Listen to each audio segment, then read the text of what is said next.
Hey YouTube, how's it going? So I'm at VAR today. As you can see, it is raining. So I have some spare time today, about a day, maybe half a day. So I'm gonna do a walkthrough of the car.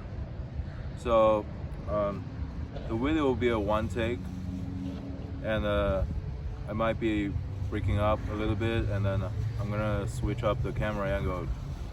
So the video might get shaky sometimes. So the reason I'm doing a one take is because I'm getting out of the States in 3 weeks. So sorry about that. And about a 48-state road trip, I am over halfway there, and I have a lot of videos, a lot of footages. I just been traveling a lot, about 500, 600 miles a day. So I didn't really get time to process those videos. And that's another reason I'm trying to make this video a one take. And it is raining today, and I look miserable. So, alright. So first up, I made a little note on the cardboard, and we're gonna start with the engine. And I will set it up right here, and I will pop the engine.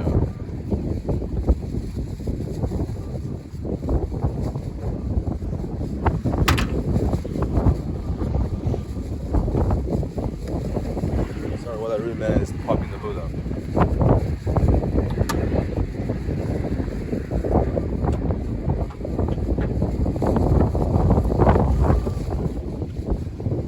Alright, here is the engine bay. It is raining so hard right now, and it is blowing wind. I'm gonna wait for the wind because it gets gusty. I'm gonna hold the engine bay for now. So let's wait for just maybe a second or two, because today or tomorrow I don't have a way to connect the videos together. Alright, so the wind's gone. As you can see, the engine bay is fairly stock. I put heat foil, 3M1s for HVAC. I put those on the car just to cool down the intake tube from the radiator heat a little bit. Other than that, everything's pretty stout. And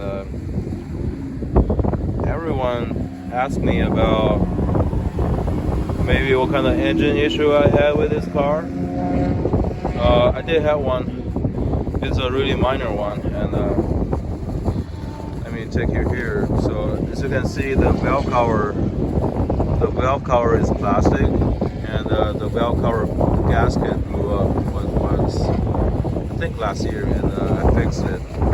So if you were on the same boat as me, chances are the dealer will just take care of you. But if you can't wait, you can just get the 10th gen Civic or the last gen Accord L15B gasket. You can just pop it on. And then, so yeah, that is the only ugly thing I have.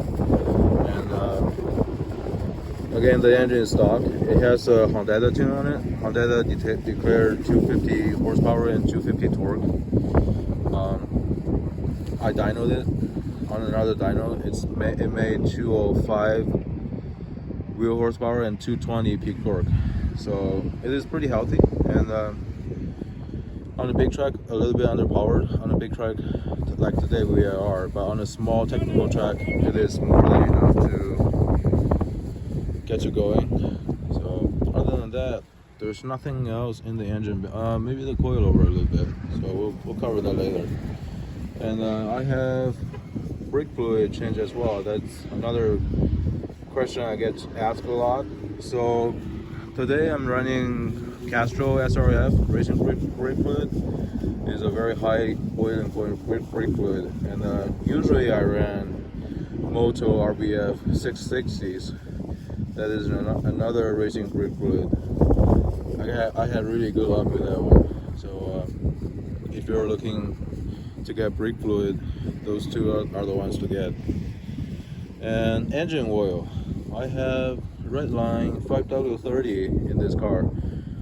Redline contains Easter, so it kept the engine alive for so long. I've been redlining this engine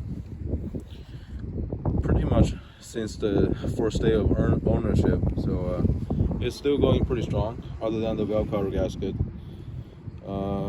You might already know that. Sorry, I blocked the camera a little bit. You might notice the toe strap a little bit. So this car, the front fascia does not have any toe points other than the two on the subframe. And some track day run groups, or if you're competing with this car, chances are very small. If you're competing with this car, there is a crash bar where you can maybe put a rib nut. I put a rib nut myself on the crash bar, and then I looped it up like this. As you can see from the back, it is looped up, and then there's a chance it might fall back, so I put a zip tie here to just keep it there. And in there, so within there, the air guys are rubber. I think there are two pieces of air guys. The air guys are rubber, so you can just kind of like pull on it and it won't break. I never get a chance to use it, knock on wood, but this is a functional toe strap. So other than that, engine, front fascia, and then let's go through the suspension setting. The suspension is where the car really shines, because I did a lot of tuning on the suspension as well. First thing first, I have a set of silver Neo Max custom spring rate coilovers. It is a pillar ball top mount, so it gets a little noisy on the road, but you get a lot of camber adjustment. Right now I'm running 8K spring in the front and 12K in the rear, and then in the rear there is a rear white line sway bar set to the max stiffness, so it's about a 23mm rear sway bar. If I were to do it again, I'd probably get a car set 500 pound, not 500 pound, car set raceway scale race bar. That way the spring rate can be lower and then the ride comfort will be a lot better. Other than coilover and rear sway bar, I have a rear camber arm, because the car is lowered. To dial in the rear camber, you're gonna need a rear camber arm. At least need a rear camber arm. So you can get any brand. I think I got the SPC one because they're pretty budget friendly and they're cast. The car is lowered. The front is about a finger, and then the rear is about 15mm higher than the front, measuring from the coilover. So I did a lot of rig on this car to make it turn better. Right now the front camber is -3.5 because I am on a road trip. Usually I run about -4 degrees camber, and then the rear is -2.5 camber. Tire life with this camber, to me I think it is spot on, and I measured it with a thermometer, so the camber setting is spot on for this car. Toe setting, the front toe is running 0.05 toe out on each side, and then you can't really see that. The rear is running 0 toe in the rear, and again you can't really see that either. But well, I have a spreadsheet available. It's gonna be in the description, so if you're curious about any of these, you don't have to walk through this whole video. You can just check the sheet and everything will be there. Okay, coilover, rear sway bar, and that's everything for the suspension setting. And here is another one. If you excuse me for 1 second, I'm gonna adjust the tripod.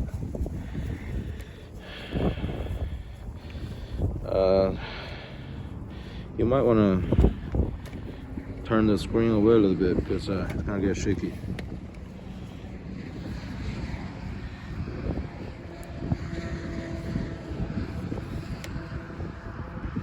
Again, I am, as you can tell, I am well prepared for this video and for this YouTube thing. So yeah, I am well prepared. Alright, there we go. So got a better angle. So start with the brakes. We just covered brake fluid. Today I'm running Castrol SRFs. And then in the front, 2 days ago I just had a 271 big brake kit installed on this car, and it performed phenomenally. And the brake pads in this big brake kit, I chose Carbotech XP20s. I chose that because it is an enduro brake pad, and I have another 5,000 miles and maybe I think 4 track days left.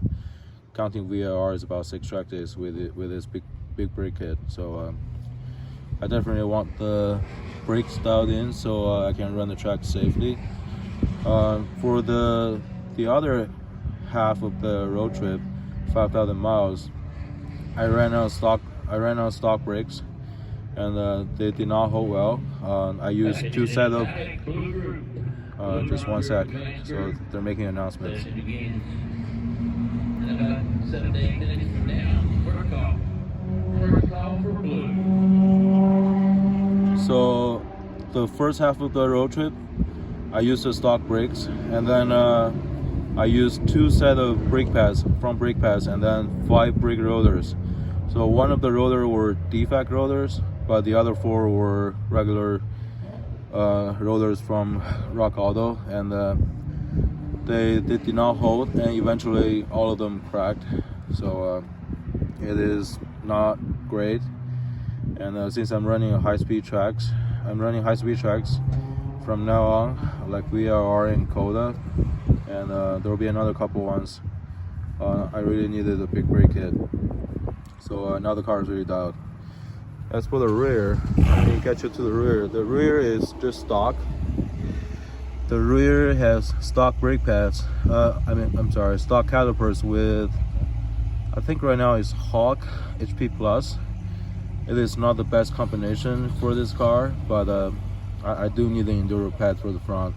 The rear doesn't do much, so I'm not in great shape, but I'm in okay shape for the brake setup. So for the rear, you just need to change pads. If I were to do a regular track car, I would probably just do Carbotech XP10s front and rear. That way it is more balanced. So here is the brake pads.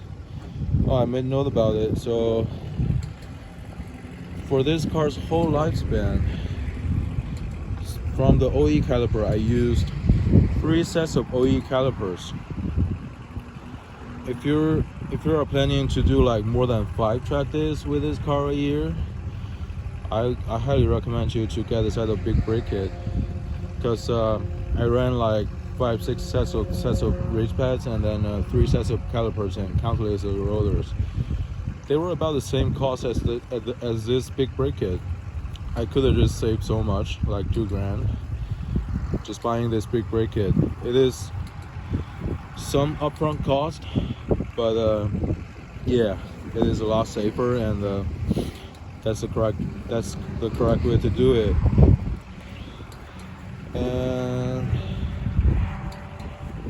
that is all about the brakes. And next up, you might have noticed my wheels, and these are P37 wraps, and the brand is Takeoff Motorsport.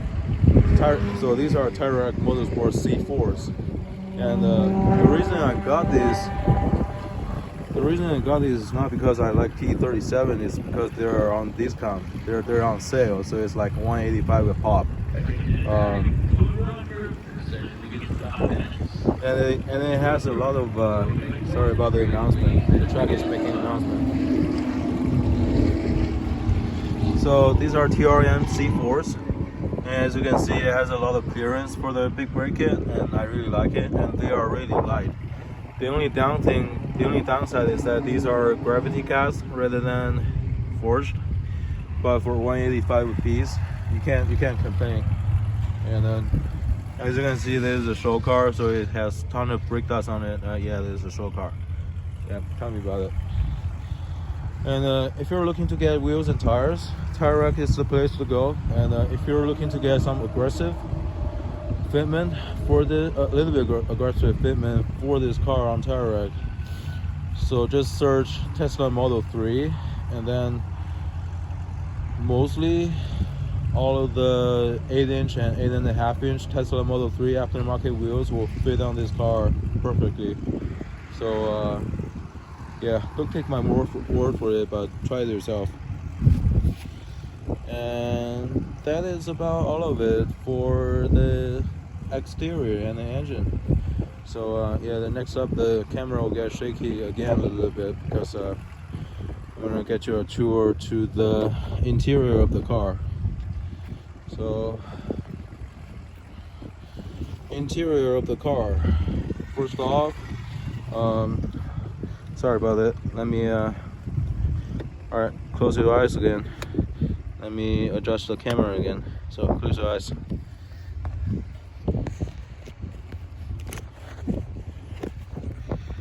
Okay. Interior of the car. You can see I have a race bucket in it. This is a Takeoff Seat used seats from my Miata race car, and I just bought a new bracket for it, so it just bolts onto the car. This bracket had a lot of drama because the first bracket they sent me didn't fit, and then I had to measure it myself and then send them the data, and then they fabricated another bracket, and then the bracket ended up too tall, and it doesn't have a lot of layback. When I'm sitting in the car, I'm sitting really straight, so I couldn't drive like that. So I cut off the back of it and then connect the back of it with a nut and bolt, so it's shortened. And then the seat right now is on an angle. So yeah, this is actually the only interior mod I have on this car, and it is done very quickly because I knew the 48-state track road trip is coming, so I had to put a bucket seat in here just so I don't wiggle in this car. I thought about having harness in this car as well, but the time was running slim. I didn't get time to get a harness in this car. So if I had like another week more, I would probably just put a harness in this car, because my instructor complained a lot about this car not having a harness, because it pulls so much leather G's, and I drive I drive somewhat aggressively. So that is about the bucket seat and the harness. Okay, I'm gonna sit in the car and walk you through some of the other interior mods. Actually, I lied. I'm not gonna sit in the car. So Q&A. Some of the Q&A were common asked questions from me. First off, is the clutch holding up well? Yes, it is. It is extremely dirty right now, but the clutch is holding up extremely fine. So, well, I drive manual this is my 10th year for driving a manual, so I'm not the best driver, but I know exactly how to drive a manual, and the engagement point didn't even change at all. So if you're just starting to learn a manual transmission, where you might slip the clutch a lot, yes, the clutch might slip. So but if you know how to drive a manual, no, the clutch won't slip. And in my case, the clutch didn't break at all. So yeah, and that's with the Honda tune on it, and it's pushing the clutch. I don't think it's pushing the clutch limit at all if you're on a stock engine. But if you're on like 350 horsepower, 300 something torque, you probably need a clutch, because there's not a lot of room for like 300 something foot-pound, and Honda is not gonna put a oversized clutch in this car. So be careful about a heavily modified, maybe a big turbo Civic. You might need a clutch. So clutch, that's about that. And then the other one is ESP. Do I turn off my ESP to run track days? Yes, I do. So the Honda Tune can turn off VSA completely. And then in the past 3 weeks, I noticed that it only turns off VSA, does not turn off ESP. And this car does have ESP. To turn off the VSA and ESP completely, you're gonna need to do a pedal dance. So it's called it's not the official name. It's just the name. It's just a procedure to get a Honda into dyno mode. So, and then with that you need a special procedure to like press the brake pedal, and then hold the e-brake, and then press the ESP button in a specific sequence. That way it's gonna completely shut off the VSA and ESP. And that's that.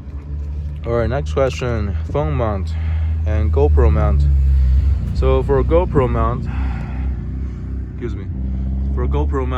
there is a suction cup, an aluminum rod, and then regular GoPro mount. The aluminum rod to me is very essential, because if you get I used a plastic one before and it wiggled really bad. This aluminum one does not wiggle as much. So if you're getting one, I will highly recommend you to get aluminum one, or at least a metal one. Phone mount. All right, let me sit in the car and tell you about the phone mount. Okay. I get asked a lot about the phone mount. In this car, I did not find the place to mount the phone where I can glance the data on the phone real quick. So I just mount it on the screen. As you can see, there is a static clean film. It is so dirty right now because my car is full of brake dust. It is a static film that for registration tags or like easy pass. So you can attach it to the screen. It's gonna attach, and then these are velcros. And then I have a spare phone case. It's the other part of the velcro. So I ran about 5-6 track days with this setup. It held up the phone pretty well, other than California, because California just hit 100 degrees, and then the adhesive on the back of the velcro actually melted, and then the phone came down. It didn't fall apart, but the velcro was shot. That was the only accident I had with that. So phone mount, GoPro mount, dash cam. I have a Xiaomi dash cam. So yeah, I probably shouldn't show that barcode, but yeah, that's fine. I already changed the passcode. So I have a Xiaomi dash cam, and then it is routed to the A pillar. Inside the A pillar, and then underneath the glove box. And I did not want to tap into a fuse, because I'm too lazy about it, too lazy for it. So I just got a cigarette lighter, charger, and then one of the cable is for the dash cam. Again, this is a show car, and you might notice the red thing. What is that? It is an external GPS for track lag time. It actually works with any phone, any iOS or Android, and it works with any software or any app that uses GPS data. So it's pretty accurate, and it gets down to about 0.2 seconds of accuracy, I think. So don't call me out for that. So it's about 0.2 seconds. yeah, that is about everything of this car. Yeah, one last thing I want to mention is the cruise control. So for the cruise control, I use a lot because I just drove 5,000 miles road trip with this car, and I use a lot of it. Oftentimes when I go on a highway and like in Texas or Arizona, there are like no one except me in 200 or 300 miles. So I just put it on cruise control. It is 90% of the time it's working. Definitely don't like 100% count on it, but it does mitigate driving fatigue. And the lane keep works as well, about 90%. The alignment of the car right now, it is so off from the OE alignment, but the lane keep still works 90% of the time. So I'm pretty happy about the cruise control. But one thing I worth mentioning is about the lane keep.